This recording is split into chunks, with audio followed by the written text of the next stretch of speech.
Pardon, bakar Buyurun. mısınız? Merhaba. Biz Dicle Üniversitesi'nden geliyoruz.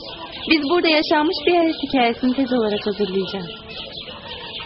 Kimi bulabiliriz bize bunları anlatacak? Bilse bizim Delal bilir. O da şu dere kenarında. Şurada mı? Vallahi onda hikaye çoktur. Yeni çıktı hapisten zaten.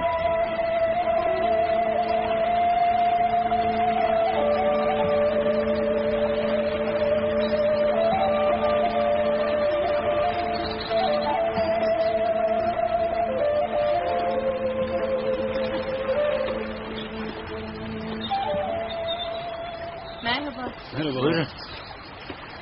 Merhaba, hoş geldiniz. Hoş geldiniz. Hoş bulduk. Buyurun oturun. Teşekkürler. Buyur. Sağ ol. Hoş geldiniz. Biz Dicle Üniversitesi'nden geliyoruz. Bir dönem ödevi için buraya geldik. Yaşanmış bir hikayeyi hazırlamamız isteniyor. Köyden bizi sizin yanınıza yolladılar. Demek gerçek bir hikaye, ha? Evet, gerçek bir hikaye arıyoruz. İçinde sevgi, mutluluk, hüzün, sadakat, ekmek kavgası ve mücadeleden bahseden bir yaşam öyküsü. Size bizim Fakiro'yu anlatayım.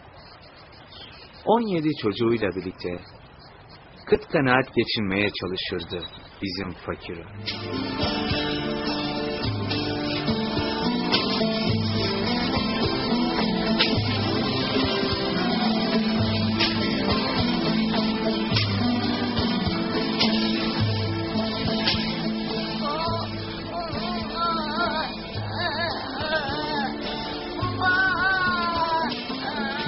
Ne oldu lan etin sıfası?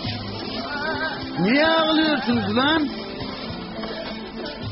Ula oğlum, senin üstün nerede?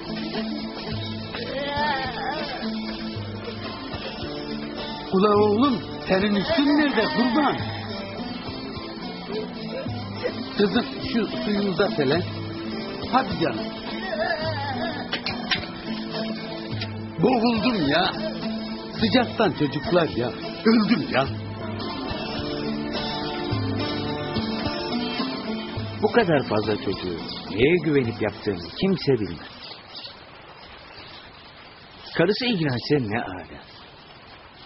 Hepsiyle tek tek kendi ilgilenirdi. Peki neden karısı ilgilenmez? Evet, çalışmıyor muydu kahramanımız? Dur hele dur. Anlatacağım.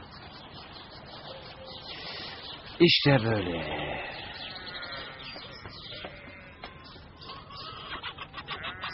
Tomofiller gelmiş, misler kokuyor. Yazamıyor ama biraz okuyor. Kaş altından dargın dargın bakıyor. Pek bakar kör değil, görüyor Fatma. Kaş altından dargın dargın bakıyor. Pek bakar kör değil, görüyor Fatma. Yağın yok, tuzun yok, dert kucak kucak. Her sene baharda böyle olur ancak. Zemherde soğuk, Temmuz'da sıcak. Hep senin başına be vuruyor Fatma. Hep senin başına be vuruyor Fatma.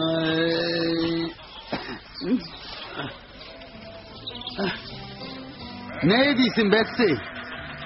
İyiyim fakirim. Sen bu aralar fazla türkü çığırmaya başladın.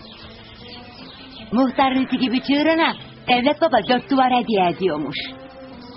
Sen gidersen biz ne yaparız çoluk çocuk? Git kız, ben ne yapmışım ki? Topu bir türkü söylenmişim. Devlet ne karışır ki? Sonra onlar ne anlar ki türküden ya? Olur mu? Ali abi okuyup geldi diye jandarmalar alıp götürmedi mi? 13 yılda ceza yattı adam. Daha yeni çıktı. Sus kız. Gören de Cumhuriyet'inin kızı zannedecek. Bilip bilmeden konuşup duruyorsun. Devlet ne anlar türküden ya? Ali abinin kafası çalışıyor diye attılar içeri. Çünkü onlar düşünen insanları sevmezler. Çubuğu yaşken eğerler, bedeni çürütürler. Seni yıkamazlar, öyle güçleri yetmez ha. Git bana ayran getir lan. Hadi yürü. Eksik etek. Sen de. Hıyar karı.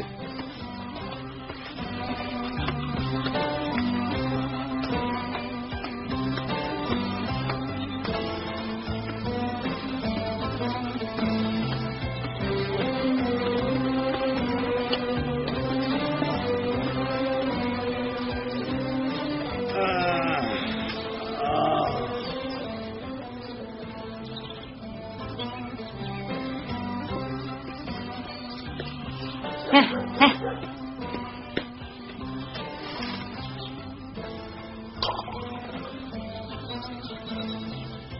Al da zıkkımla. Bir gün başına bir bela gelecek. Zaten kıskanarak geçiniyoruz.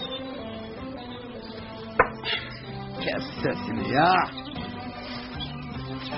Hadi kalk da şu samanı içeri taşıyalım hadi. Hadi Tamam ya, birazdan taşırız. ver şu bardağı. Ben de susamışım. Ben gideyim. Şu muhtara bir gideyim de geleyim. Ne işin var lan muhtarla? Biraz borç para isteyeceğim de. Ne edeceksin lan parayı? Alacaksın sonra ödeyemeyeceksin. Her gün kapıya tıkılacak. Param diye zırlayıp duracak. İyi bir iş var kafamda. Neymiş ula bu iş? Bu işi de bok edeceksin ama. Heh. Anlat bakalım. Zaten çoluk çocuk açız. Boş ver. İyi bir at alacağım. Hayrola fakirim? Yarışanayın mı katılıyor yoksa? Yok kız. Kasabada at arabacılığı yapacağım. Hem sana ne olur ki ya? Sen ne karışıyorsun? Hadi eyvallah ya. Salak şey ya. He. Allah Allah. Selamun aleyküm kardeşler. Ha, Fakir o. Gel hele, gel. Hoş gelmişsen. hoş bulduk. Ne o, neşelisin bugün. Yok be Vahap dayı. Bu düzen kafamı bırakır ki neşeli olak. Oğlum ne edeceksin? Ekmeğine baksan. Çocuğun çoluğun var. Bizim gibilerin ne işi var düzen? Düzen hep haklıdır oğul. Sen yanlış dersen onlar doğru der. Haklı çıkan gene onlar olur. Bilmiyor misin sen? Vallahi haklısın Vahap dayı. Bizim laf etmeye ne hakkımız var ki? Zavallı anam beni susayım diye doğurmuş. Konuşsak da suç, konuşmasak da suç. Ne bok yiyeceğimiz şaşırdık, kurban olayım ya. La fakir sen zaten boku yemişsin. Tek konuşma ulan, beşlik. Her şeye burnunu sokuyorsun. Kıyar. İyi de sen düzenden bahsediyorsun. Daha kendini düzeltmiyorsun. Kızın evlenecek çağa gelmiş. Oğlun yakında askere gidecek. Daha nüfus cüzdanları bile yok. Sen hangi düzenden bahsediyorsun? Aha bak sana kıçınla gülürüm fakir o. Sektir lan, itin sıpası. Ha. Ben gideyim Vahap dayı. Hadi. Yok vallahi Vahap dayı. Muhtara bir uğrayacak. Hadi eyvallah. De hadi güle güle güle güle.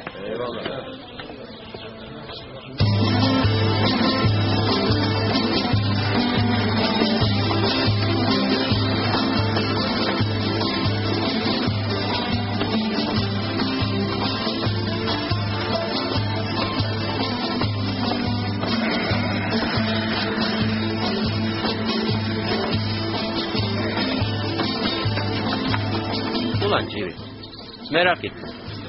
Fakir oyla ne alıp veremeyeceğin var? Allah'ın zavallısıyla uğraşıp duruyorsun oğul.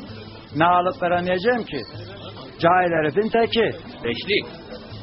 Fakiro'nun okuması vardır. Yazması vardır. Sen bilmişsen ki 5'e kadar okumuş, zehir gibi kafası vardır. Ya bırak bu halemi. Sen bilmişsen, anlamışsan. Ondan boşta korkulundan başka bir şey olmaz yani ha. Muhtarın evinin yolunu tutan fakir o. İçindeki sevinç ve hüzün duygularıyla birlikte kapının önüne gelmişti.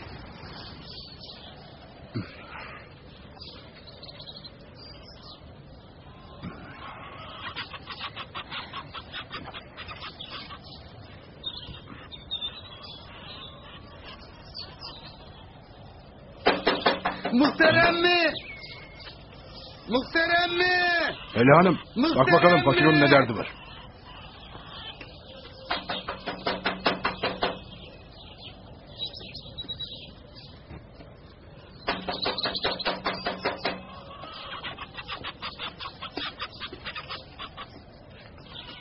Buyur Fakiro. Buyurduk Sultan Ana. Muhtar evdedir. He, evdedir. Geç içeri. Biraz işim var Sultan Ana. Buyur.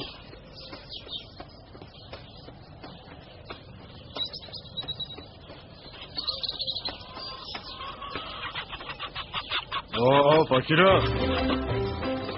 Hoş gelmişsen kurban. Sağ ol, sağ ol. Sağ ol koçum, sağ ol. Hoş bulmuşuk ağam. Hele buyur hayrola. Hayırdır ağam? Sultan, hele kalk bize çay getir. Aha, çay gelene kadar al biraz hıyar ye. Al, afiyet olsun. Al, al. Ye.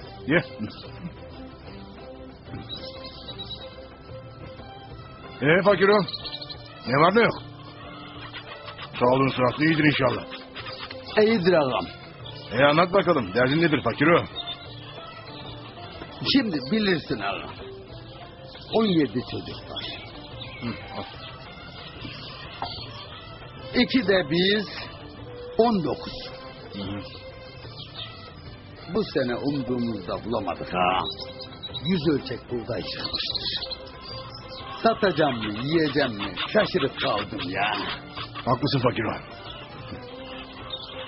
Bu sene hiç kimse umduğunu bulamadı. Yağmur yağmadı oğul. Haklısın ana. Şimdi bilirsin ağa. Durum kötüdür. Hı. Ben de kasabadan at arabası almaya karar verdim. Taşımacılık yapacağım. Ne edeyim ağa? Yakında kış kapıya dayanacak. Bunca nüfus. Ne pok yeriz. Hı. Şimdiden yiyecek bir şey yok. İyi düşünmüşsün Fakiro. O işte iyi para var. Bir yere yük götürüyorsun. Alıyorsun 3 milyon. Günde 5 işe gitsen düşün aldın parayı. Vallahi bir vekil bile bu kadar para kazanmıyor. Bey doğru söylüyor. Bey doğru söylüyor ama bizde o para yok ya ana. Atlı arabayı nasıl alacaksın paran yoksa? Senden ağam. Benden mi? He senden. De git lan Fakiro. Benimle dalga mı geçiyorsun? Yok vallahi tövbeler olsun. Niye dalga geçeyim ki? Ben senden borç istemeye geldim. Ağam sende para olmazsa başka kimsede para olmaz. Bey, Fakiro yiğittir, çalışkandır. Ekmeğini taştan çıkarır. Varsa ver. Çalışır, öder borcunu. He ağam. Sultan anam doğru söylüyor. Dost namustur. Kısa zamanda çalışır öderim. Bak Fakiro. Seni severim. Namuslu adamsın. Borcuna da sadıksın. Bankada faizli param var. Ama seninki daha önemli. Faizini ödersen o parayı sana veririm. Ama günü geldiğinde de alırım. Allah senden razı olsun ağam. Allah seni başımızdan eksik etmesin. Oğlum, insan insana zor günde lazım.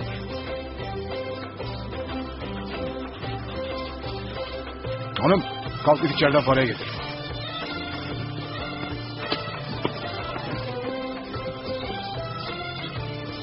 Onu, Ha.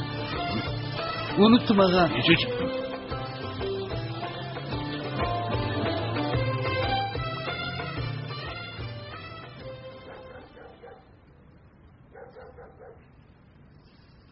Uyumadı mı daha? Kör olasıca baba. Gelir şimdi.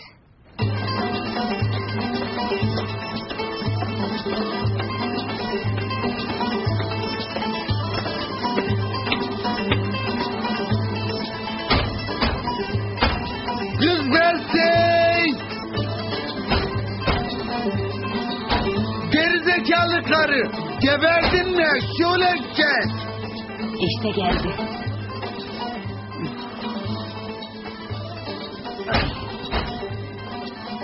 Ulan açsana kapıyı! Kör olası! Ne oluyorsun ulan? Kör olası. Arkandan kovalaya mı ben?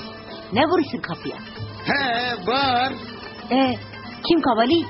Para kovalıyor kızım, para! Sen getir lan. Para hiç adamı kovalar mı? Tabii kovalar kızım, geç! Hadi!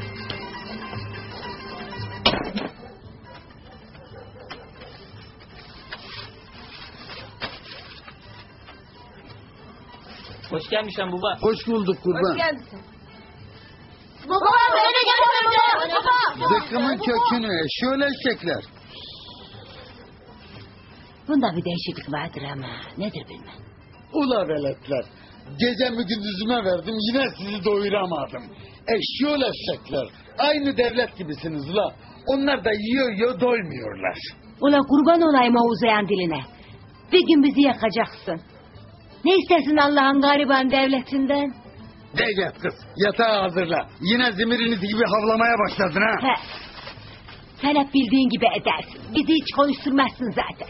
Hadi. Fazla gevezelik etme. Yat hadi. Kız gel yanıma. Gel. Ya gelsene kız. Kız kırmızı fistan alacağım sana. Gelmem işte. Niyetin Ya kötü gelsene. belli. Yalan söylüyorsan. Ya gelsene kız. Söz veriyorum sana. Vallahi kırmızı fistan alacağım sana ya. Şu işi bitirelim de yarın sabah erken kalkacağım. Gel. Oh. Gel.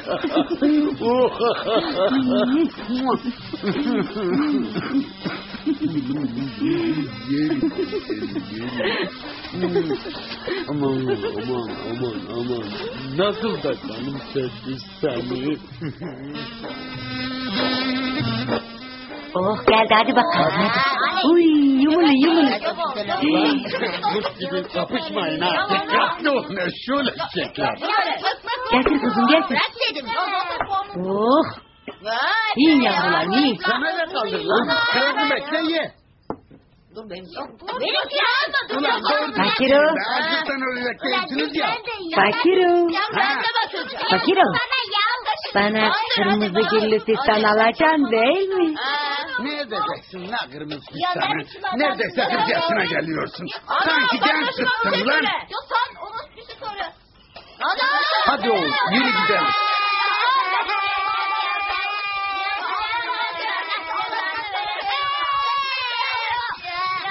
Yahu oğlum tamam çocuklar. Tamam susun ya.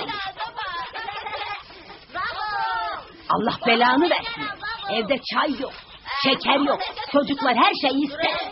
Tamam lan gevezelik etme alırız be. Ha. Hele güle güle. 40 yaşındaymış. Bu nedir ya? Bu nedir ya? Selamun aleyküm kardeşler. Aleykümselam Fakiro. Hayrola fakiro? Hayırdır Vahap dayı? Şehirde bir işim var onun için gidiyorum. Ula fakir o şekere mi gidiyorsun? Sana ne ulan beşlik? Seni ilgilendirmez hıyar. Senin ne işin var ki şekirde? Hadi arkadaşlar hadi araba kalkıyor. Hadi. Fakir o. Arabayı almaya karar verdin galiba. He Vahap dayı. Hayırlısı olur inşallah oğul. Araba kim bu kim ya? Acından ölüyor zaten. Nüfusa gidiyordur nüfusa. Gerçi onu bile becerememiş bu yaşa gelmiş. Ya Vahap dayı, bu pezevenk bir gün elimde kalacak diye korkuyorum ha. Boş ver sen onu oğul. Civiyi adam yerine koymazlar. Bunların nesli bile tükenmiştir. Aklı uzayacağı yerde dili uzamış Gülsün'ün. Hikmet. Hele oradan bir yanık hava koy da dinleyelim he. İyi olur vallahi Hikmet kardeş. Yoksa şehre kadar bu çivinin çenesini dinleriz. İt.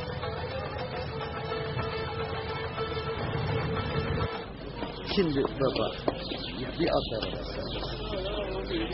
Evimi rahat getir. Ya başka türlü bir şey gelmez ki elimden. Baba, eyvallah. Selamun aleyküm baba. Aleykümselam. Dur ben merhaba. Şöyle geçeyim.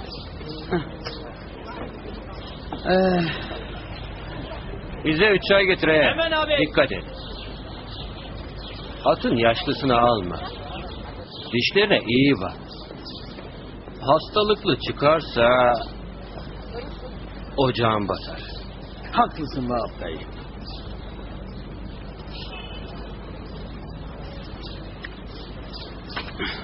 Bize müsaade baba. Akşama görüşürüz. Şu işleri bir halledeyim de akşama görüşürüz. Yaro bize 3 çay ver. Müsaade Hadi et. baba. Eyvallah. Hadi hoşça kalın canım. Eyvallah.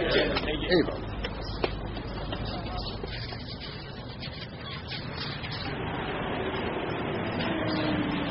Ya inşallah ucuz bir araba buluruz. Buluruz baba, pazarlık ederik. Hay aklında bin yaşa oğul.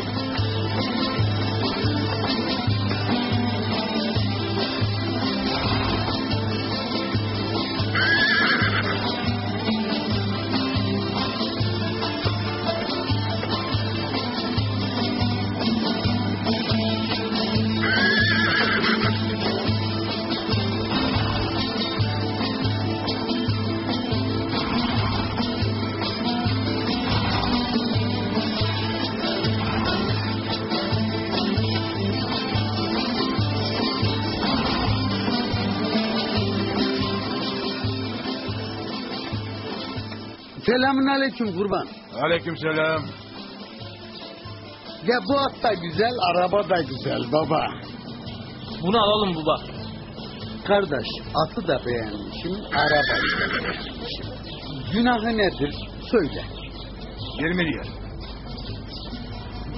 Gel tut elimden baba. Heh. Sana son bir fiyat vereceğim baba. Ver öyle. Vallahi 950 milyondu kardeş. Bu son fiyat. Kurtarmaz kardeş. Aldır valla. 950 milyon dışında 1 lira para bulamazsın baba. Bunu da borç almışım ha. Eğer bunu ödeyemezsem muhtar anamı beller benim. Hadi amca ne olursun. Biraz da benim için iyi fiyattan ha amca. Ya çocuk doğru söylüyor ha. Anlaşalım gitsin. 17 çocuk var evde babam. Bak baba. Bunlar benden ekmek bekliyorlar. Ya zaten evde yiyecek hiçbir şey yok. Yarı aç, yarı tok. Babam. Verdim gitti. Her şeyde bir hayır vardır.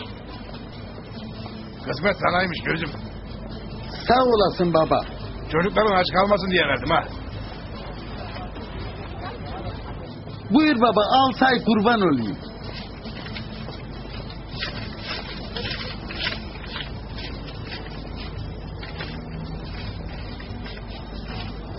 Hayırlı olsun.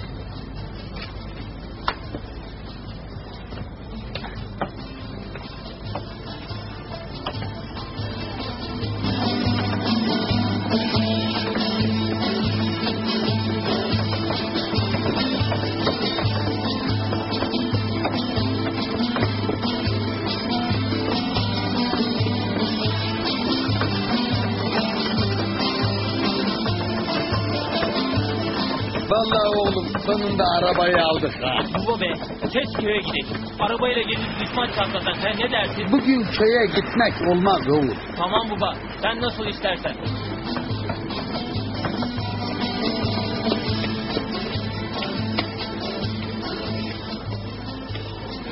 Selamun aleyküm millet. Hayırlı olsun fakiro. Almışsın arabayı ha. Vallahi aldım Vahap dayı. Allah'a bin şükür olsun ki aldım. Sağ olasın. Vahap dayı yakında elinden alırlar arabayı. Arabayla adam olunur zannediyor. Al. Aha hıyar ya. O senin kıçına layık lan dümbük. Neredesin lan sen? Ne diyorsun? Dur ayrılır. Dur. Seni. Geç şuraya. Şuna bir şey söyle Vahap dayı ya, bana ne diyorsun ya? Baksana bir şey. Dur oğlum. Dur uyuma. Dur. Tamam.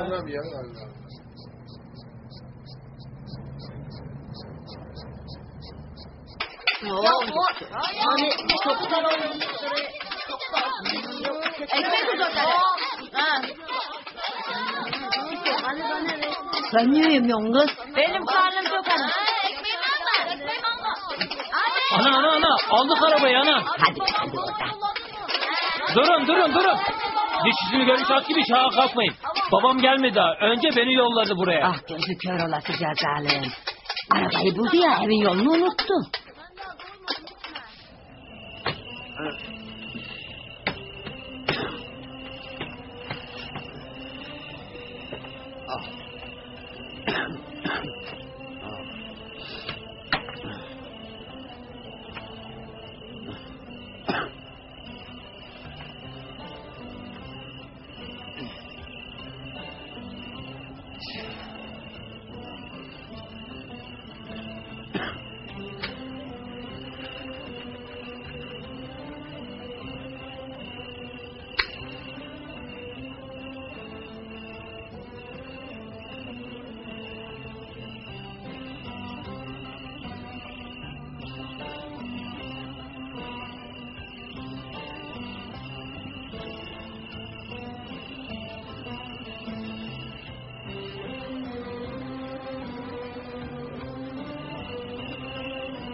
Allah'ım. Bu araba benim. Benim. Benim ulan. Bütün düşmanlar kıskansın. Benim ulan. Ben kazandım ulan ben.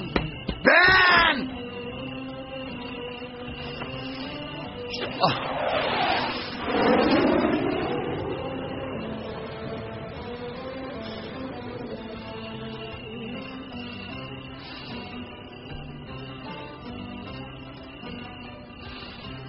Ulan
Al teyzeciğim. Sağ Bu ol. ilaçları düzenli kullan. Eczaneden Sağ ol. alırsın artık. Buyur. Burada mı gideceğim? Evet burada. Merhaba. Merhaba. Nelerle uğraşıyorsun? Şu Kırmızı köyünde aile planlaması ile ilgili bir toplantı yapalım diyorum. Ne dersin? Haklısın üstad. Ben bu işi organize ederim. İyi olur, iyi olur. Görüşürüz.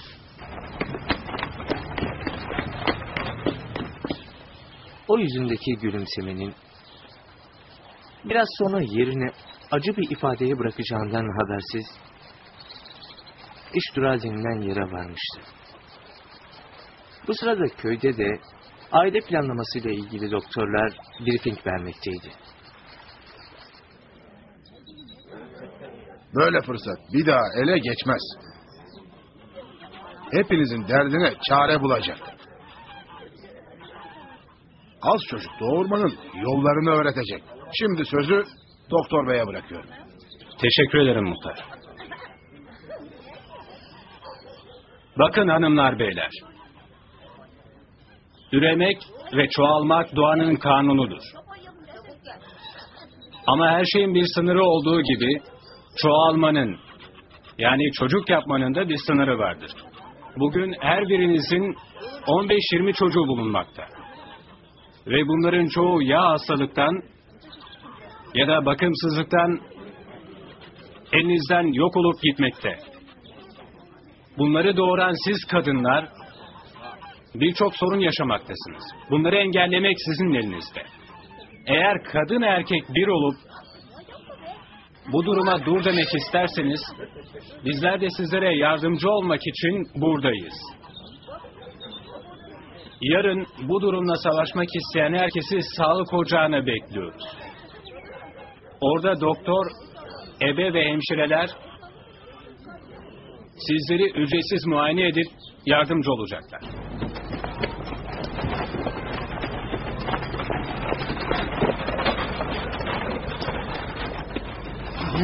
Oo, sen yenisin galiba. He yeniyim ağa. Öyle ha deyince giremezsin buraya. Ne olacak? Dur bakalım öyle kolay değil. Ben yeni başladım. Kardeşim yarın işe öyle kolay değil başlayacağım burada ya. çalışmak diyorum. Yani dinle Ne? aşağı bakayım bir önce. Hı hı. İn aşağı.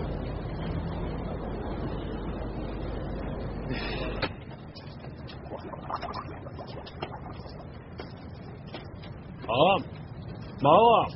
Bu arkadaş yeniymiş. Ben de aldım sana getirdim. Tamam git. Peki ağam. Adın nedir senin? Fakir o. Demek burada çalışmak istiyorsun. İyi, aidatı öde ve çalış. O dediğin nedir ki ağa? Yeni bir para mıdır? Aidat, salak. Yani haraç. Ne haracı baba ya? Ya burası devletin arabacılık yeri değil midir? Zaten arabaya dünyanın parasını vermişik ya. Bir de size mi vereceğiz ya? Vermezsen buraya giremez. Şimdi git. Hadi. Hadi. Allah Allah. Devletin yerinde haraç istiyorlar. Düzene bak la, düzene.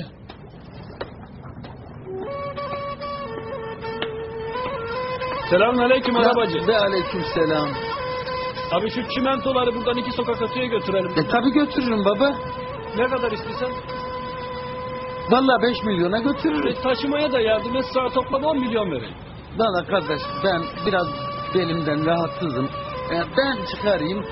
Siz alın götürün. Olur hadi. Hadi.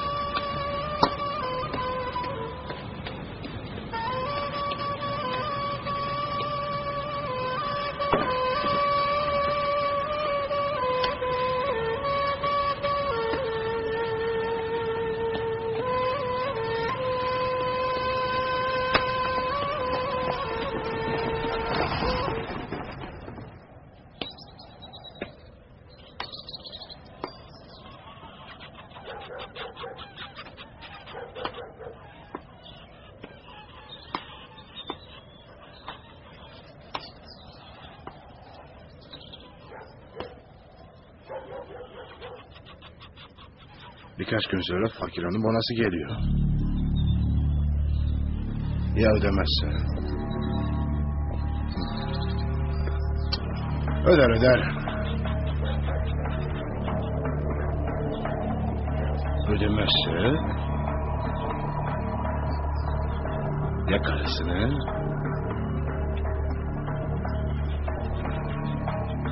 ya da kızını.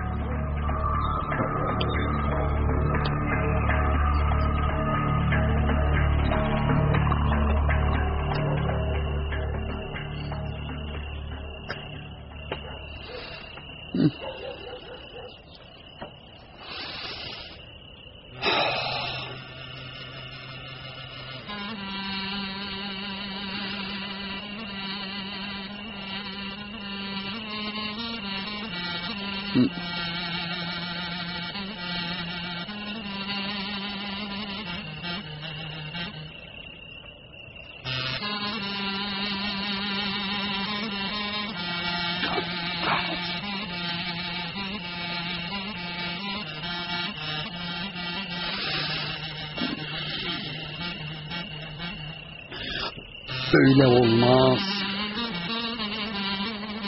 Yoksa muhtarın borcunu ödeyemem oğlum.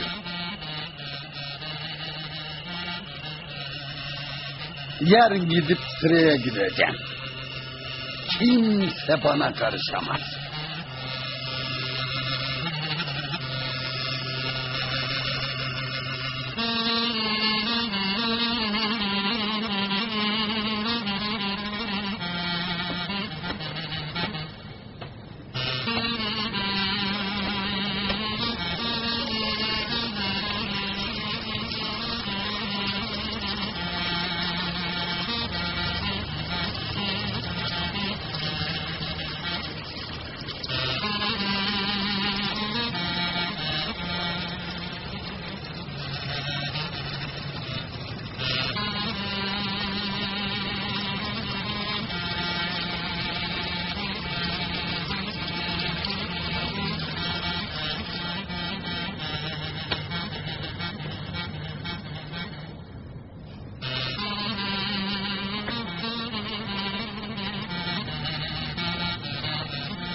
Selamün aleyküm. Aleyküm selam dayı. Şu bizim ihtiyarın ayaklarına bir bakar mısın baba? Tamam dayı. Sağ olun baba.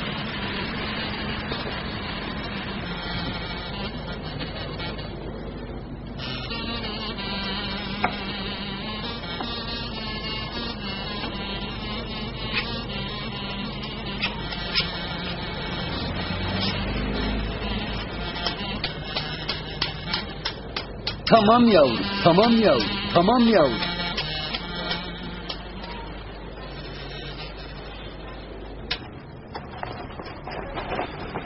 Dur. Dur bakalım birader. Demek günahını ödemeye karar verdin. Hiçbir şey ödemeyeceğim ağa. Sizin buna hakkınız yok ulan. Demek öyle. Ben bu kurduğum düzeni sana bozdurur muyum lan? Atın lan şunu dışarı. Gel kardeşim gel. Bırakın lan! Vurma lan. Bırakın lan İn Allah'ınıza! aşağı. İn lan aşağı. İn. Bırak lan! Bırak lan! Uğraştırma bizi. Sen kime karşısın? Bırak lan! Bırak Allah'ınız bırak! Bırak! Hadi dışarı hadi. Yapacağım! Çık lan dışarı. Hadi. Ya görmeyeceğiz ulan seni.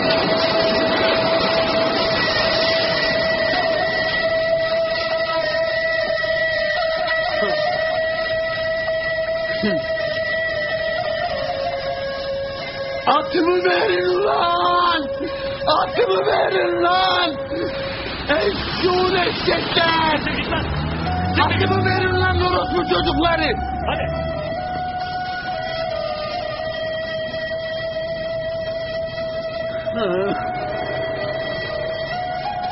Ben şimdi ne yapacağım ulan? Köye nasıl gideceğim ben? Ağaya nasıl hesap vereceğim ben lan? Fakir o bitmiş. Fakiro tükenmiştir.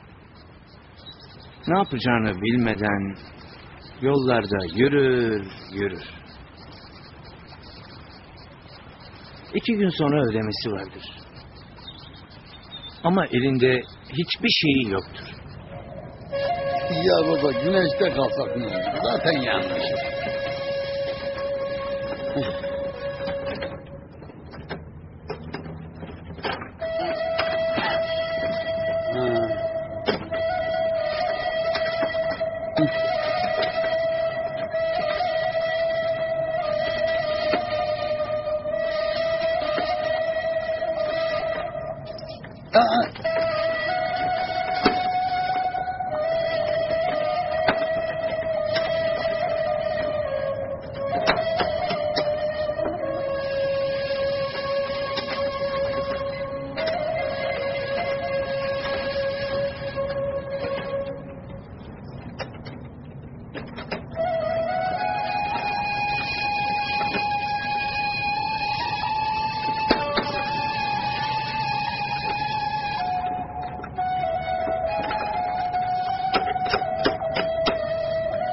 Hadi bitti işin kardeş.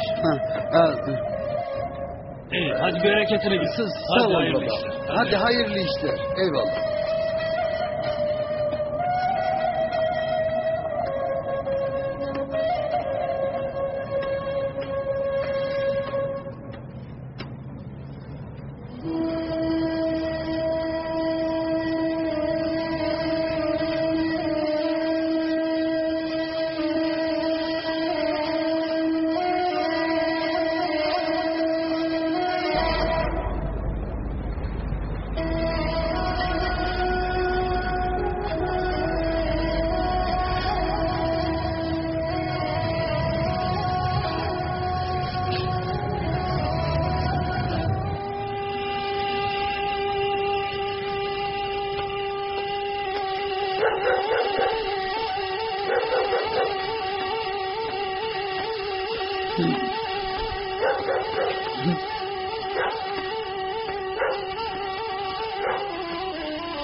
Ne oldu sana Fakiro?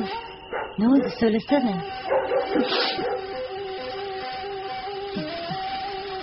Konuşsana herif, dilini mi yuttun?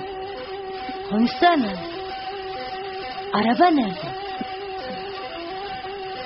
Ya Allah aşkına bir sus. Ne oldu söylesene, ne oldu? Atın mı hastalandı? Araban mı çalındı? Ya at mafyası mı, it mafyası mıdır nedir? Haraç vermeden çalıştırmadı beni. Ben de isyan edince atımı elimden alıp beni döverek dışarı attırdılar. Vay başıma geliyor. Ne yapsaydım peki? Elden ne gelir ki? Ne yapacağız şimdi? Mahvolduk. Muhtar kapıya dikilir bugün yarın. Ben sana demiştim almayalım diye. Ulan kes sesini. Bir de senin dırdırınla vırvırınla uğraşmayayım ha. Ben içeri giriyorum lan. Allah'ım yarabbim. Bu herif hiç boka yaramıyor. Bir iş gelmiyor elinden. Hiçbir şeyi beceremiyor. Bunu da beceremedi. Beceriksiz herif.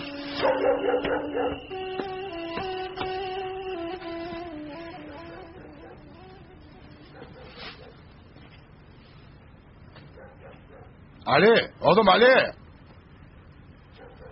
Ali. Lan Ali. Lan geberdi mi oğlum lan? Buyur ağam. Hele şu fakir ağaya git, selamımı ilet. Bunun yarın son günü. Muhtar seni beklerdi. Emrin olur ağam.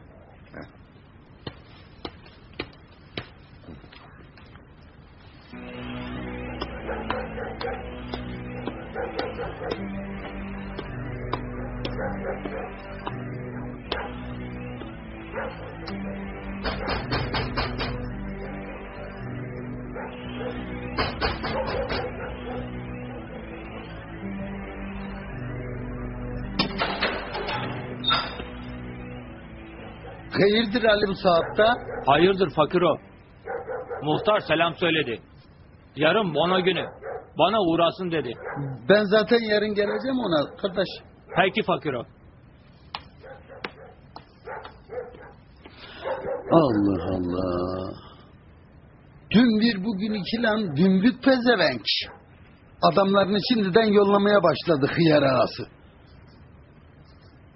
Hiç kapalı. Kafası karma karışıktı. Sabah kalkar ve muhtarın evine gider. Yalvarıp yakarıp süre isteyecektir. Kolay gelsin bacılar. Sağ olun. Sağ olun başkanım.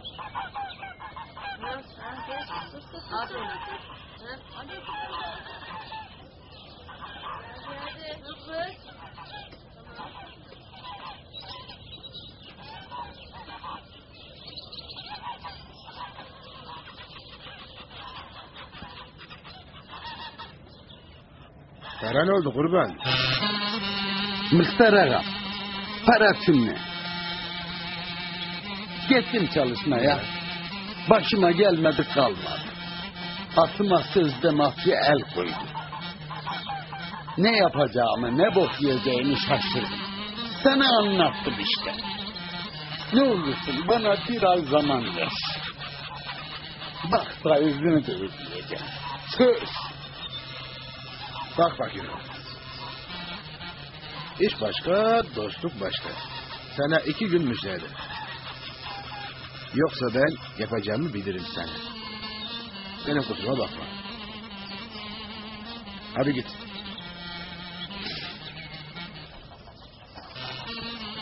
Ya git.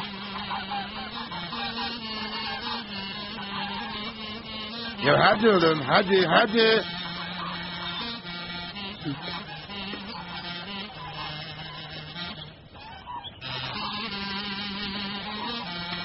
hadi git hadi. Bismillah.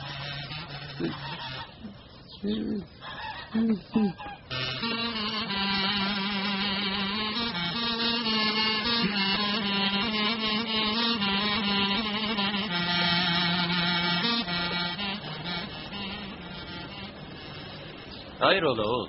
Hiç konuşmuyorsun. Etin benzinsi olmuş. Sorma Vahap dayı, sorma.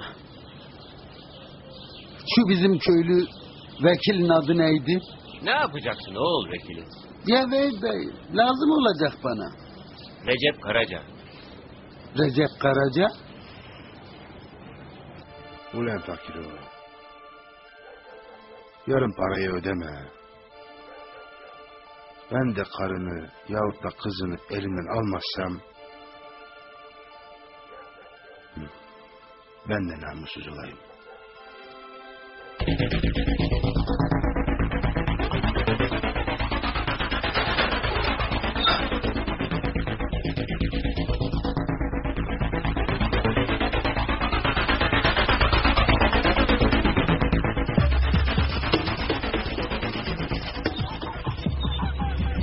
Ağam, hoş geldin muhtar ağam. Pek hoş gelmedin fakir oğlum. Süre doldu. Vallahi ağam ödeyeceğim. Bana biraz zaman ver ne olursun. Zaman filan yok. Bu iş bugün bitecek. Yoksa ne ağa? Canımı mı alacaksın? Ne yapayım senin kokmuş canını? Hani borç namus değil. Ne paranı ne de canını istemem. Aha onu isteyen. Ana! O kim ağa? Karını istiyor. Abo! Git ulan. Beni pezevenk mi zannettin? Busun kemiğe sıçtığımın her yeri. Git lan. Ulan. Git. Git ulan seni öldürürüm yoksa burada. Sana 2 gün müsaade. Ya paramı getir ya da karını getir. Bırak. Ulan karını alacağım ulan. Karını. Ne alırsın? Pis domuz. Geç lan otur. Yürü. Beceriksiz herif. Fakir şok içindedir. Pardon, bir şey soracağım. Sor canım. Bu olaylar bu köyde mi geçiyor? Evet. Muhtar ve Fakir öyle görüşebilecek miyiz? Sabret kızım sabret. Daha hikayenin sonuna gelmedik.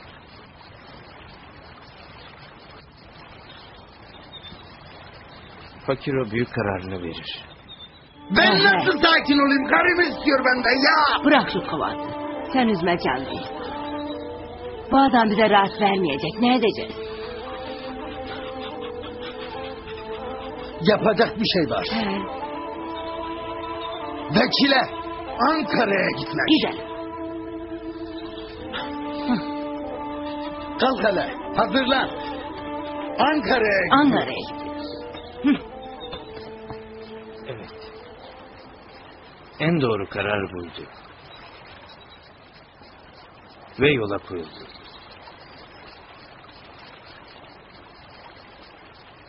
Asıl felaket onların Ankara'ya gitmesiyle başlayacaktı. Köyden ayrıldılar.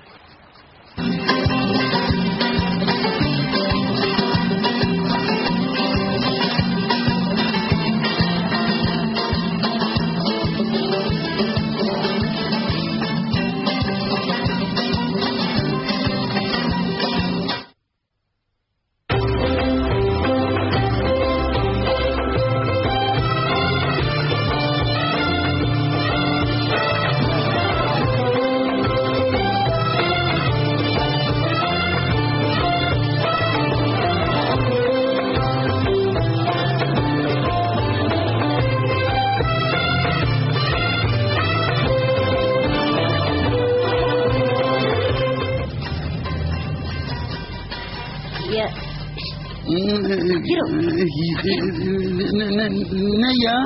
Ya vekil bize yardım etmezse o zaman ne yapacağız? Vereceğim mi beni muhtara? Aslında sen çok cehalca konuştuğun için ben de muhtardan kurtulmak için seni muhtara vermeye razıyım. Beni bitirdin, belki onu da bitirirsin. Domuz herif. Bunca yıl sana yaptıklarımdan sonra haram olsun. De git lan senden. Git lan.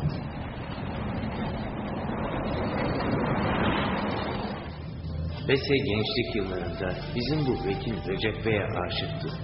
Uzun süre yavukluydular. Fakat Recep okula gitti. Bese'yi almadı. Bese onu göreceği için çok heyecanlıydı. Recep Bey yıllar sonra karşı karşıya geleceğiz. Beni hatırlar mı acaba?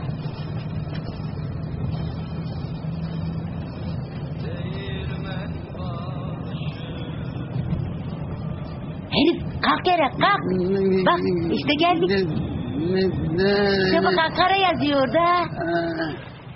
Fakir o, ona verilen bu umudun peşinden koşarak gitmektedir. Halbuki o da bunları düşünebilse bu umudun boş olduğunu anlayacaktır. Namus onu Ankara'ya kadar sürüklemiştir. Ama asıl namussuzluğu burada görecektir.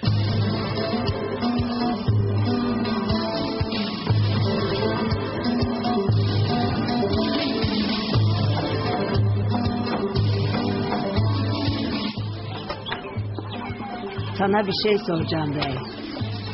Köyde dedikodu çıkmış. Derler ki muhtar Fakiro'dan alacağına karşılık karısını istemiş. Doğru mudur? Ne saçmalama karı lan. Sen nereden çıkarttın bunları? Öyle aptalca konuşup beni de imandan çıkarma lan. Takın yedin. Hadi. Tak içeri git hadi. Hadi bakayım hadi. Seslenme sakın hadi. Hadi. Öf be. Allah be. Dur ya. Kafamın etini yedin ya.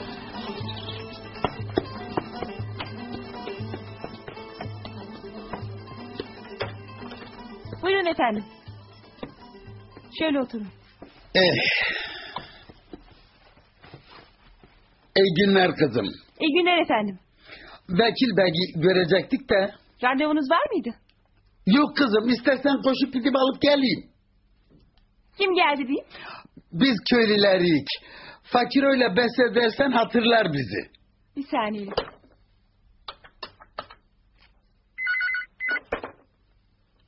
İyi günler Vekil Bey. Buyur kızım. Konuklarınız var. Sizin köylünüz olduklarını söylediler. Aa öyle mi? İsmi neymiş? Fakir ile Bese. Bese mi dedin? Evet efendim. Gönder kızım. Peki efendim.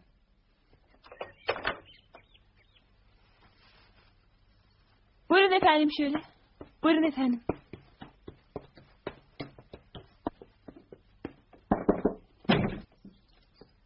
Buyurun şöyle geçin. Buyurun.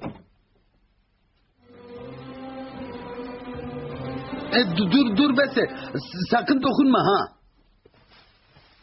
Bırak dokunsun. Siz yabancı değilsiniz. O başkalarına geçerli. Sen çık dışarıya. Ben ilk Bese'yle görüşeceğim. Bakalım hanginiz doğru söylüyorsunuz. Kız bak, vekil ne derse onu yap. Sakın terbiyesizlik etme, dögerim ha.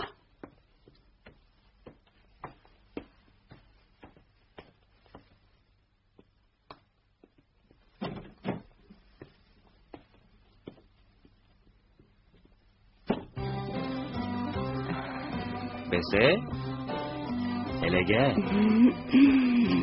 Seni hangi rüzgar attı? Beni fakire getirmiştir Ankara'ya. Güzelliğinden hiçbir şey kaybetmemişsin. He? Ben mi?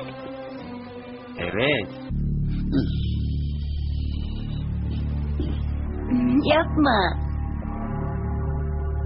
Kocan vekil ne derse yap demedi mi kız? He? Sen de dedin.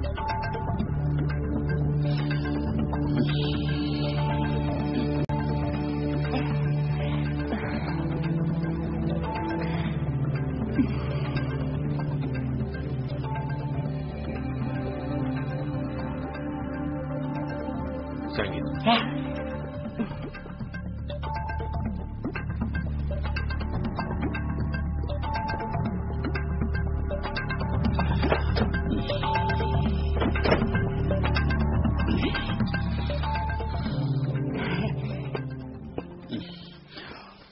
Ne oldu kız? Konuşuruz.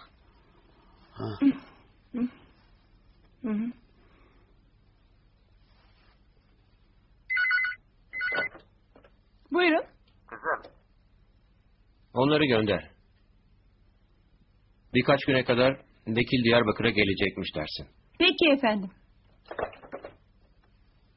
Vekil Bey'in acil bir toplantıya katılması gerekiyormuş. Birkaç gün sonra Diyarbakır'a gelecekmiş. Ya kızım, ta Diyarbakır'dan buraya bunları duymak için mi geldik kızım? Bilemiyorum. Benim yapabileceğim hiçbir şey yok.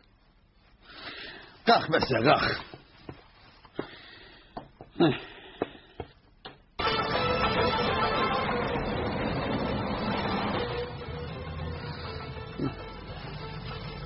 Ne o Bese? Neyin var? Anlat bakalım, neler konuştunuz vekille? Vallahi ne sorduysa söyledim. Ne istediyse yaptı. Aynı senin dediğin gibi. Aferin kız sana.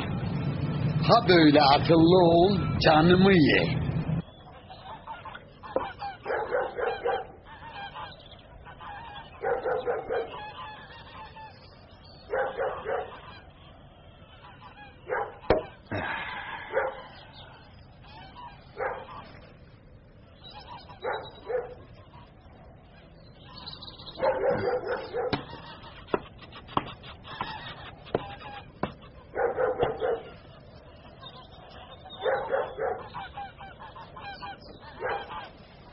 La Kazım!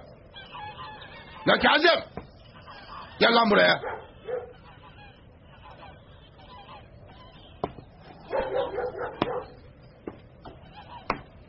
Bu gece Fakiro'nun evini basacağız.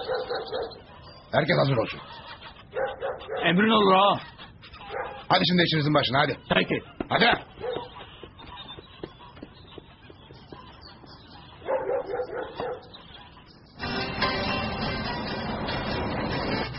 Ay. Ay.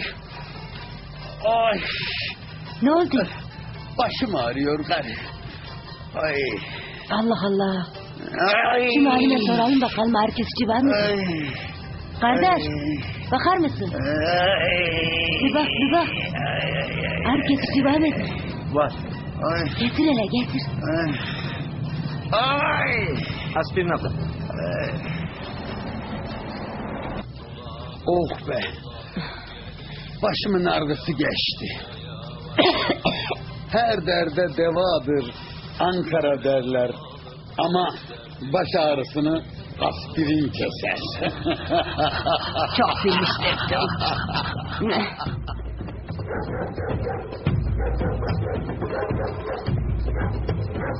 Buyur muhterem mi?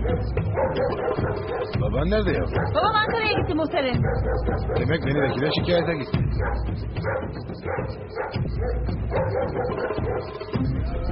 Babam borcunu ödeyemezse sen ödersin yavrum. Bırak. Rahat dur. Rahat dur. Bırak beni. Ulan gelin şuraya avrak etmeyin. Hadi bakalım. Götür. Gel. Dur. Bağırma gel.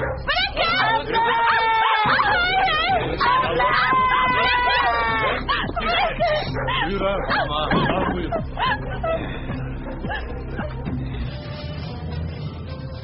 Ay. Ne oldu Fakir? Ya kötü bir düş gördüm. Ay canım. Neyse. Hadi uyu.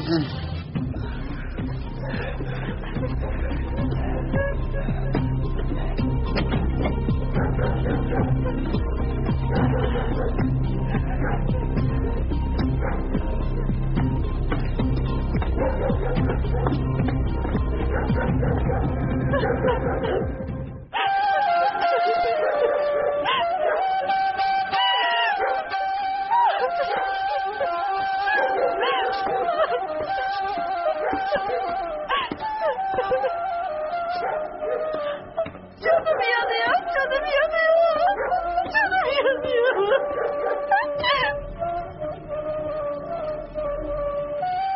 Ahmet. Canım kardeşim. Konuşmadım. Yok bir şey. Bak ben iyiyim. Bana baksana. Tamam canım. Bak ben iyiyim. Sen iyi misin?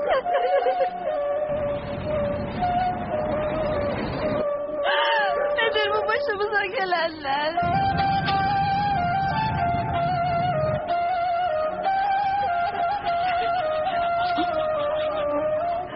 Aliye babaya ne diyeceğim ben şimdi? Fakiro. Selamun aleyküm Fakiro oğlum. Ve aleyküm selam Vahap dayı. Nereden böyle? Ankara'ya Bekir Recep'i görmeye gittik. Yarın akşam hayırlı bir iş için size gelmek istiyoruz müsaitseniz. Tabii dayı ne demek? Hadi eyvallah. Güle güle Vahap dayı, güle güle. Yarın görüşürük. Bizim kızı oğluna isteyecek herhalde. Ben yarın gideyim şunların nüfus cüzdanlarını çıkarayım. He valla iyi oldu.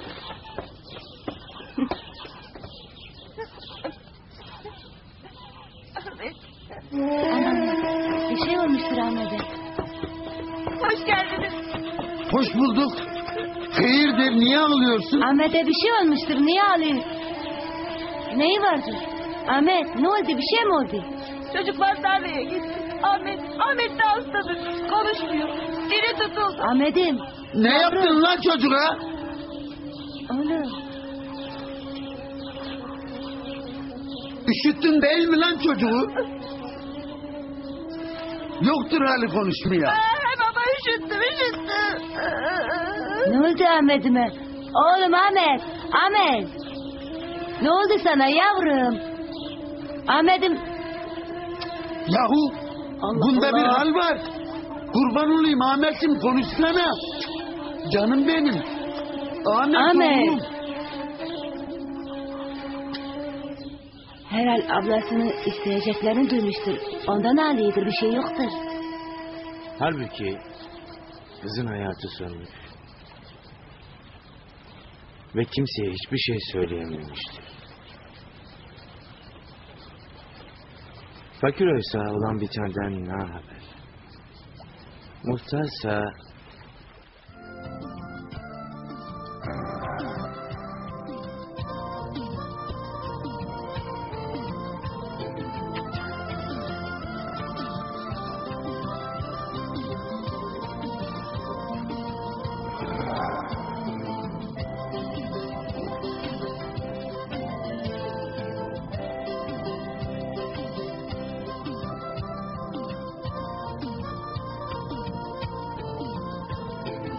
Ne güzel şeydi bu.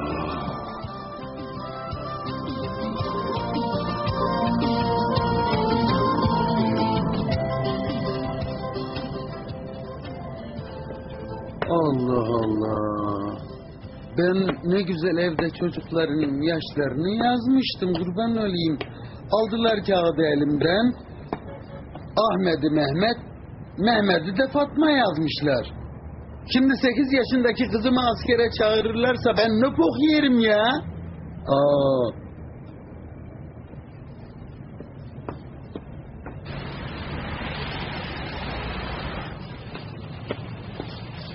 Hoş geldiniz efendim. Buyurun. Hoş bulduk kardeş. Buyurun. Şöyle alayım sizi. Peki efendim. Buyurun, hoş geldiniz. Şöyle buyurun. Sağ ol kardeş. Ne yersiniz efendim? Ne arzu edersiniz? Benim karnım tok kardeş. Bir şey yemeyeceğim. Oğlum, Mehmet Efendi buradadır. Burada efendim.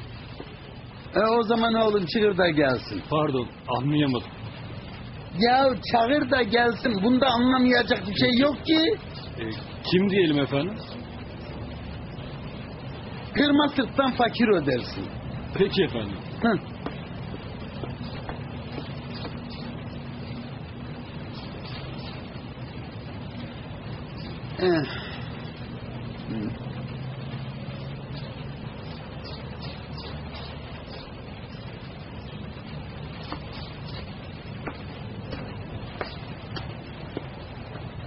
Oo fakir o.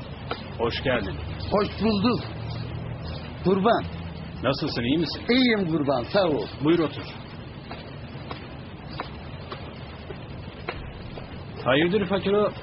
Sen bizim buralara pek gelmezdin. Vallahi baba, benim biraz paraya ihtiyacım var. Duymuşsundur, başımdan geçmeyen kalmadı. Muhtardan para aldım, ödeyemedim. Sıkıştırıp duruyor adam ya. Varsa böyle kısa bir zaman için borç ver. Öderim valla. Vallahi fakir o. Biliyorsun biz de bu alabalık tesisini yeni kurduk. İşler bu aralar hiç de iyi gitmiyor. Sen de biliyorsun. Olsaydı verirdim tabii. Sağ ol. Mehmet kardeş. Güle güle fakir o. Eyvallah.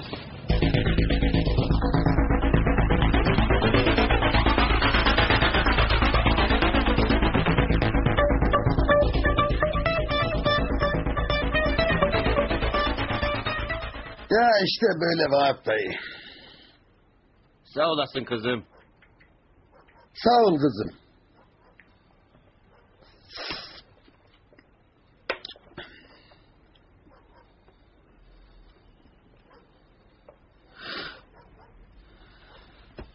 Fakir oğul, beni bilir beni tanırsın. Oğlum elinde büyümüştür. Senin kız da benim elimde büyümüştür. Allah'ın emri, peygamberin kavliyle kızını oğluma isterim. Senden iyi dünür mü bulacağım? Dayı. Verdim gitti ya. Hayırlı olsun. Hayırlı olsun. Hayırlı olsun. Gel kız, babanın elini öp.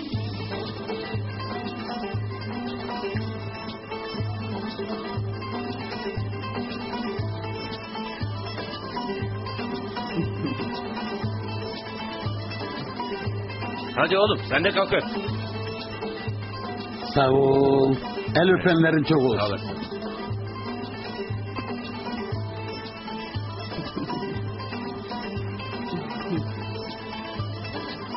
Yarın değil öbür gün. Köy meydanında düğünümüz de olacak. Artık söz verilmiştir Vahap dayı. Haydi haydi. Hadi.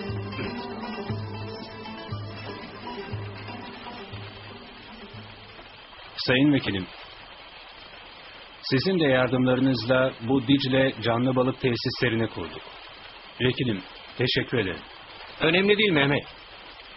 Biz arkadaşız. Tabii ki birbirimize iyi günde, kötü günde yardımcı olacağız. Vekilim, yarın da misafirimiz olarak bizi şereflendirirseniz çok memnun oluruz. Teşekkürler Mehmet. Fakat yarın köyüme gitmek istiyorum. Başka bir zaman olabilir.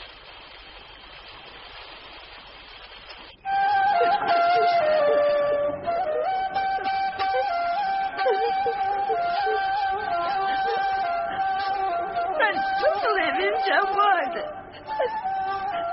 Allah'ım, kime ne diyeceğim? Ne olur yardım et. Al canımı. Değerli hemşehrilerim, biz hükümet olarak gecemizi gündüzümüze verdik. Sizlerin rahatı ve huzuru için buradayız.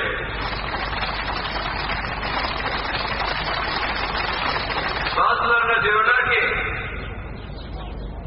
bu vekiller mecliste yatıyorlar. Biz mecliste yatsaydık, Türkiye bu kadar huzurlu olmazdı. Allah'a şükür her şeyimiz var. Bak, buraya geliş nedenim Diyarbakır'ı kalkındırmak, fabrikalar kurmak. Bizlere her zaman çalışmıyor diyorlar. En iyi çalışan yasalardan biri insan hakları ve de demokrasidir. Diyarbakırlı hemşehrilerim,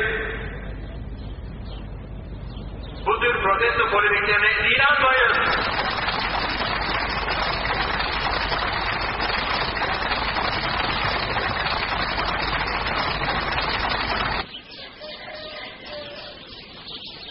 Şu düğünü bitirek de çocuğu doktora götürek ya.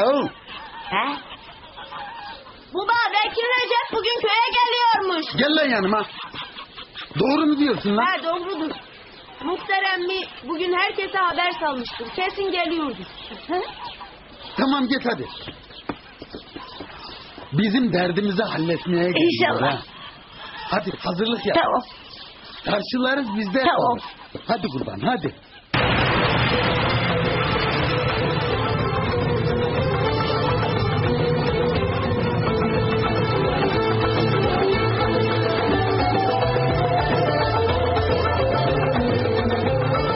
Vekil geliyor. Bu tarafa vekil geliyor. Bu tarafa vekil geliyor. Bu tarafa vekil geliyor. Bütün köylüler meydanda toplanmış, vekilin konuşmasını dinlemektedir. Bilirsiniz ki ben bu köyde doğdum. Çoban Memo'nun oğluyum. Yoksulluktan varlığa ulaştım. Büyük bir uğraş vererek şimdi işte sizlerin yardımıyla, desteğiyle Türkiye Cumhuriyeti'nin milletvekili oldum. Şimdiki amacım halka hizmet etmek.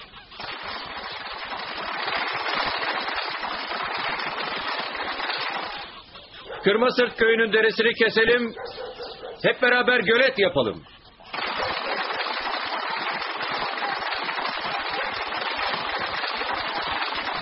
Köyümüzü kalkındıralım arkadaşlar.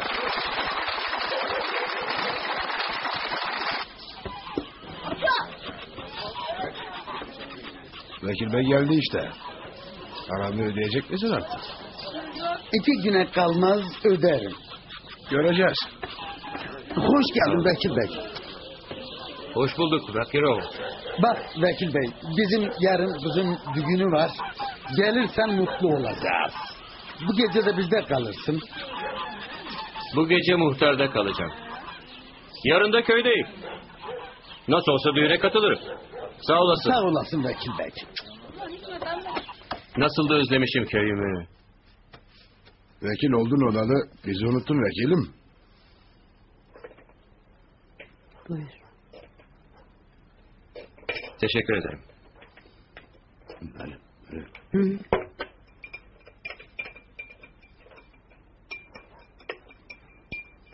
Yok be muhtar. Hiç boş vaktim olmuyor. Yarın düğün var. Ben de sana köyü gezdir. İyi olur. Ben de çocukluğumu hatırlarım. Bizim şu Sarak Fakiro'yla sorununuz nedir muhtar? Fakir öyle mi? Hı. Para istedi verdim. Şimdi geri ödemiyor. Bana geldiler bilmem biliyor musun? Hı. Ben de karısına anlarsın ya. Deme ya. Ben de kızına. Düğünü olan kızına mı? Nasıl düğün yapıyorlar peki? Bilmem. Galiba salak kız hiç kimseye söylemedi. Ama ne tatlıydı. Bessi de çok tatlıydı.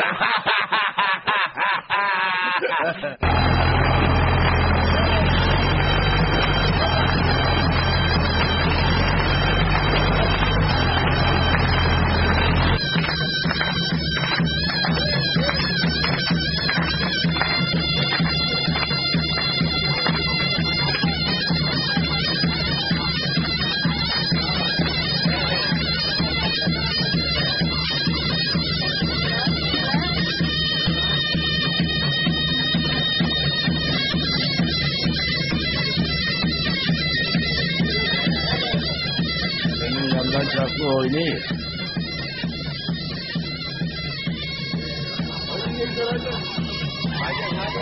Senin patlak zurna da iyi döktürüyor ha. Eyvallah. Elimden geleni yaptım. Damat rahat etsin diye. Efendim, hoş geldiniz Bekir Bey. Hoş geldiniz muhtar emmi. Otur Fakiro. Ya efendim, biz kimiz ki sizin yanınızda oturalım? Müsaadenizle. Biz kendimize yakışan yere gidelim. İçin rahat olacak Fakiro. Hadi vekilim. Bir daha böyle düğün bulamayız. Kalk sen de biraz oynayalım. Ha? Oynayalım hadi. Hadi bakalım.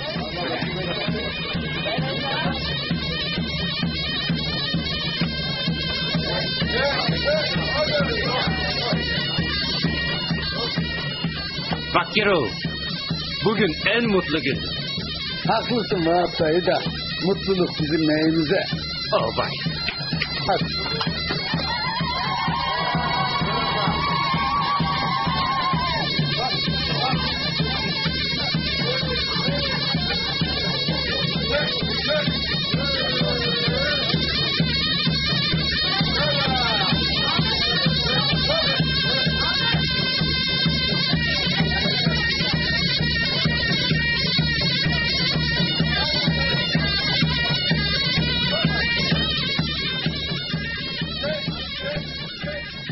Düğün bitmiş. Herkes evine dağılmıştı. Ölüm sessizliği hakimdi geceye. Bugün bütün olanlar olacak. Final gelecekti. Hayat duracaktı. Sanki havada kara bulutlar dolanmaktaydı.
Özlemişim seni.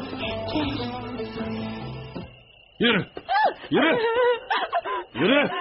Yürü, sen bozuk çıkmışsın. Yürü. Bırak. Bırak elimi. Bırak. Bırak. Bırak. Dur lan şurada. Açın kapıyı. Al bunu. Damat, ne oldu bu saatte? Al, bu şıllık sağlam değildir. Ne diyorsun lan sen? Al da bunu başkasına yama. Ezevenk. Ne diyorsun lan sen? Defol lan! Defol lan şuradan ekşol eşek! Defol!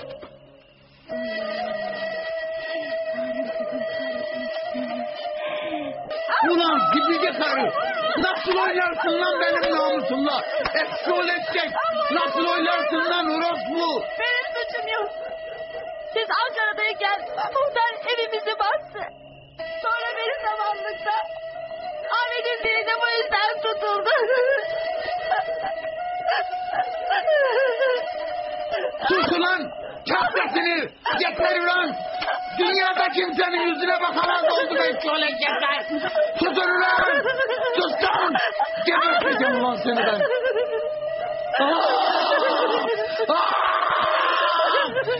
Ulan! Allah! Allah orospu çocukları! Bekleyin! Neredesin ulan sen? Allah! Ulan! Ulan!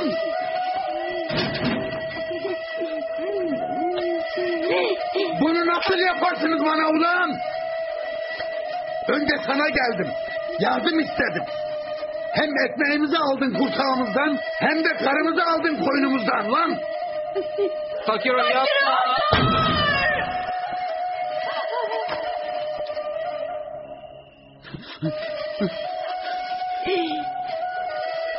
Sus ulan kahve!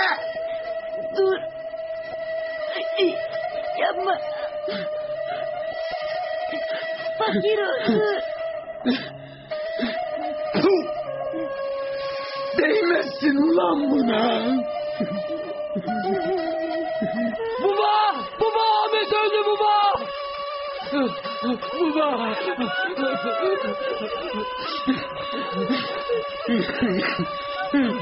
Baba! Yavrum! Ahmet öldü baba! Yavrum! Yavrum oğlum!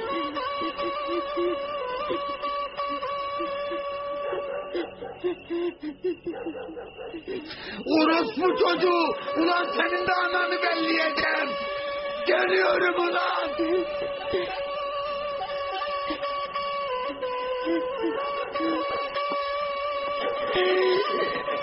Fakirim.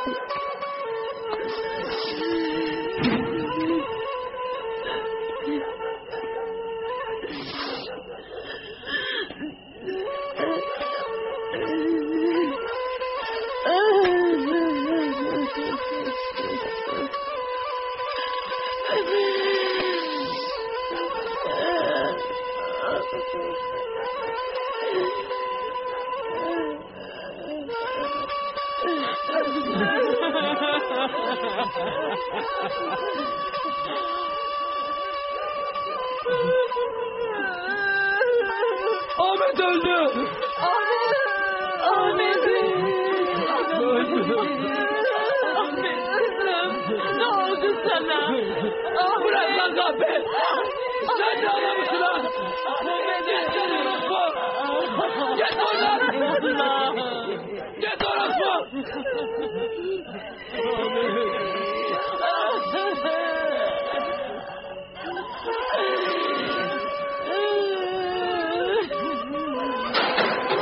Ulan muhtar! Çık ulan kuş! Gavurun dölü! Çık ulan dışarı! Allah sıçarım! Çık ulan! Çık ulan! Ne istiyorlar iki olayız?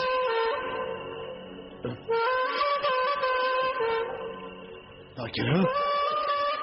Benim canım ciğerim. Sen benim her şeyimsin, yapma. Yapma. Borcunu sildim. Hele dur. Halleşiriz. Sana ev, tarla, motor, araba, para. Ne? Sana hepsi kurban olsun Fakir'im. Canımı bağışla kurban. Namusumun bedelini ödeyeceksin. Yapma. Geber köpek!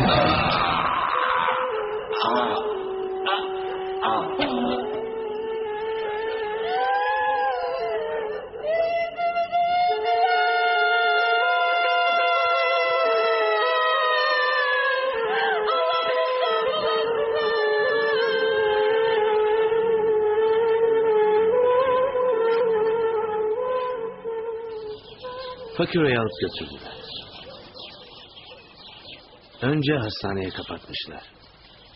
Fakiro mahkemeye çıktı. Deli raporu aldığı için beraat etti. Köye geldi. Soluğu çocuğunun mezarının başında aldı.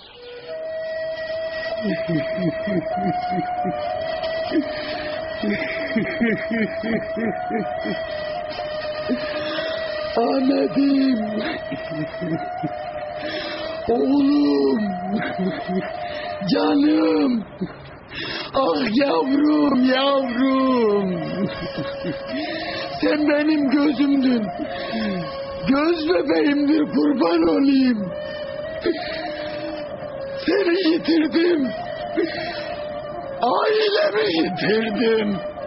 Benim temelim yıkıldı oğlum. Temelim yıkıldı.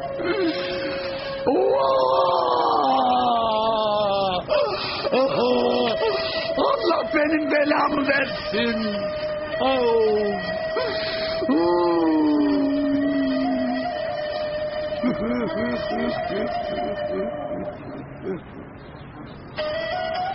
Oğlum Ahmet'im, bu dünyada akıllı olup milletin kahrını çekeceğime deli olayım, dünya millet benim kahrımı çeksin. İşte böyle çocuklar.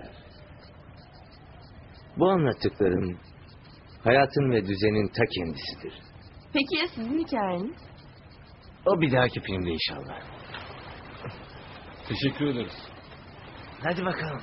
Kendinize iyi bakın. Çok teşekkür ederim. Güle güle, güle güle. Sağ olun. Güle güle. Hoşçakalın. Hoşçakalın. Hoşçakalın. Güle güle. Elif cahillik ne kötü şey değil mi?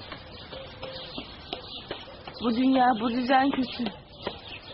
İnsanoğlunun başına her şey gelebiliyor bu hayatta. Tabii hayat buysa.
قربان شرك المقول يا جموش وانا ورا بيارا دلا قربان كومك المقول يا قبيل قبيل بيارا عجيت قال يا عيلي Allah, benim bir günahım yok. Affet beni. Beni bu duruma düşüren fakir oldu.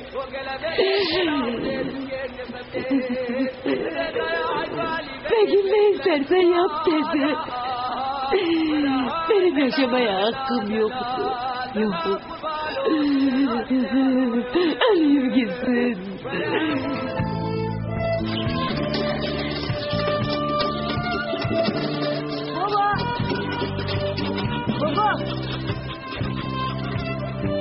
Baba. Baba. Babacığım. Baba. Baba sana ne yaptılar? Niye beni tanımıyorsun? Abi kayboldu. Anne kayboldu. Baba. Baba niye cevap vermiyorsun baba? Baba.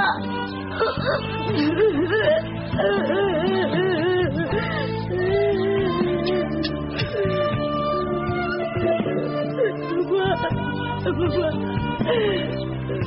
Babacığım.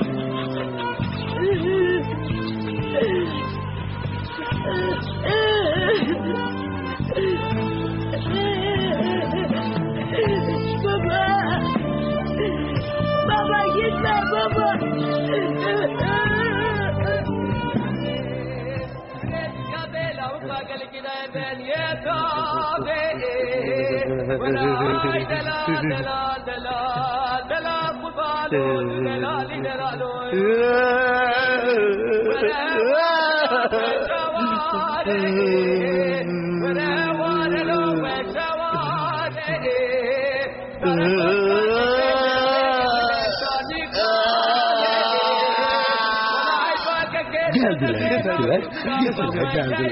Geldiler gittiler hem geldi hem gittiler. Nasıl gelip gittiklerini ben de görmedim.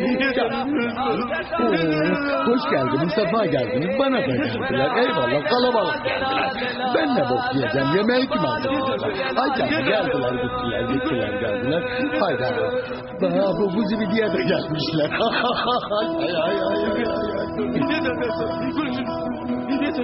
Geldiler, gittiler, öldüler.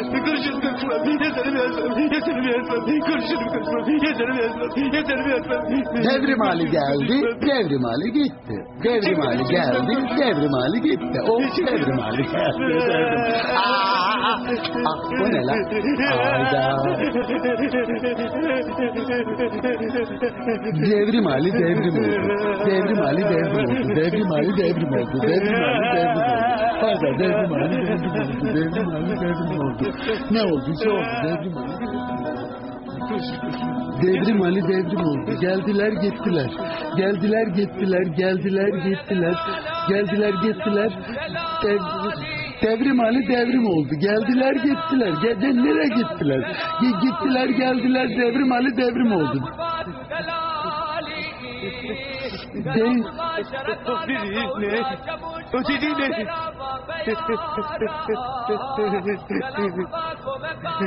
Ulan niye titriyorsun hıyar?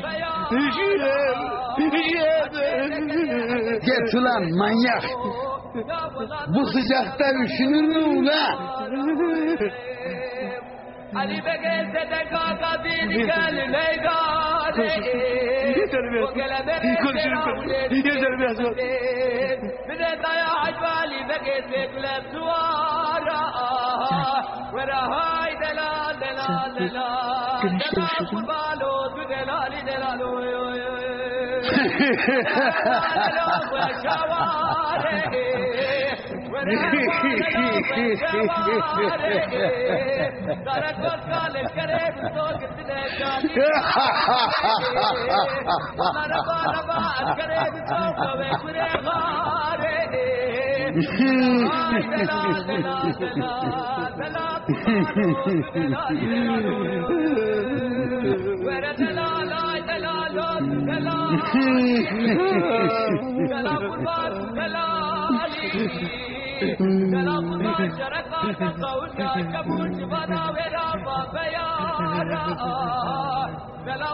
Bu dünya böyle oldukça yağmurlar gözyaşı, karlar ölüm saçar etrafa.